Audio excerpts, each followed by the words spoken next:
Régulièrement, oui. Enfin, pendant un moment, plus vraiment, mais oui, sinon, oui. Tu reviens en fait, t'es du coin, tu es de région, tu habites dans une région. Non, je suis en Seine-et-Marne, je suis à Melun. Seine-et-Marne.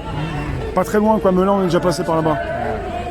Et là, après le confinement, tu t'es dit, je sors, je vais manifester. Ah bah oui, la colère est toujours là. Hein. On n'a jamais obtenu ce qu'on voulait, donc c'est pas en se laissant enterrer chez soi que forcément on avancera. Hein. Non, il faut vraiment qu'on bouge et qu'on montre que nous sommes là. Et j'espère un jour qu'on sera beaucoup plus nombreux que nous le sommes maintenant.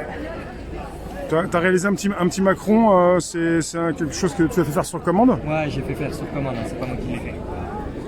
Avec un petit gilet jaune? Voilà. Un petit gilet jaune. Ton prénom, jeune homme? Julien. Julien? Ouais. Et tu as fait une pancarte spéciale avec ces personnes qui peuvent se voir dans le miroir, 3 miroirs. Exactement. Les Français résignés à agir pour défendre leurs acquis sociaux et qui se plaignent que ces droits se suppriment. Tu penses à tous ceux qui sont résignés et qui ne viennent pas sur les manifestations? Je pense surtout ceux qui effectivement nous regardent passer alors qu'ils mangent gentiment et qui nous toisent les badauds là qu'on voit aux alentours.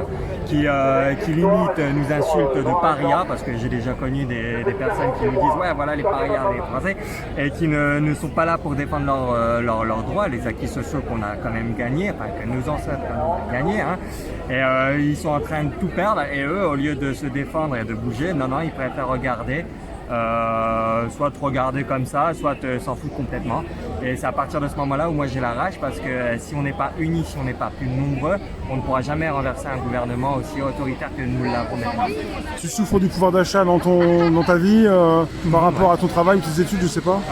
Oui, je souffre. Ouais. Après, je veux dire par là, par rapport à certains qui sont ici, je dois vous avouer que c'est pas que j'ai pas à me plaindre, ça va. Oui. Mais je veux dire par là que oui, effectivement, quand on voit, et surtout après le déconfinement, le prix qui augmente pour tout et surtout rien, oui, effectivement, c'est rageant de voir que les gens en fait ne se mobilisent pas assez pour bouger, qui se mobilisent pas pour défendre leurs droits. Donc, ce qui t'a en fait vraiment déçu, c'est le regard des personnes que tu croisais, donc d'où la pancarte, voilà, pour leur dire ce que tu penses d'eux. Voilà, exactement. C'est pour les faire réfléchir un peu. Cette pancarte-là permet de leur faire réfléchir sur un peu leurs conditions de vie, sur leurs conditions de réfléchir. Après, ils prennent ou ils prennent pas, ça je m'en fous complètement. Une pancarte qui pourrait revenir prochainement, alors tu vas peut-être la garder. Bien sûr, oui, là je l'ai fait. En fait, ça fait longtemps que je l'ai fait, mais j'ai jamais eu l'occasion de le faire sortir.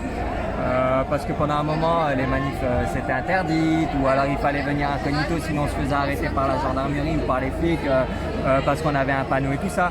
Donc c'était un peu chiant, très embêtant. Donc à partir de ce moment-là, je pouvais pas venir avec mon panneau. Maintenant que on peut et que cette fois-ci c'est entre guillemets bien autorisé, hein, là je sors. Et le petit Macron, c'est pour tout ce que le président a pu dire, toutes ces paroles comme premier de cordée. Voilà, c'est exactement ça.